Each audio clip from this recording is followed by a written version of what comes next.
a guide you to fix Instagram search not working. So let's say if you open your Instagram and search for any of thing, but you can't find that. So let's say we can go to the Google for testing your internet speed. You can tap on internet speed test. There you can run your internet speed test and check whether your internet or cellular data is down or not. If it is down, you can scroll down and you can change it to cellular data to Wi-Fi to the cellular data. It may work, or otherwise you can search for Instagram down.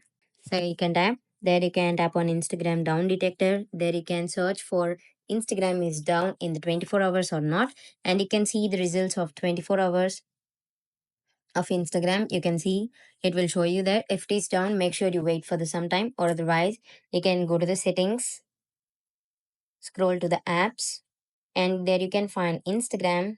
Tap on Instagram. There you can do is that you can clear all data. You can uninstall it and reinstall it again to make sure your Instagram search works.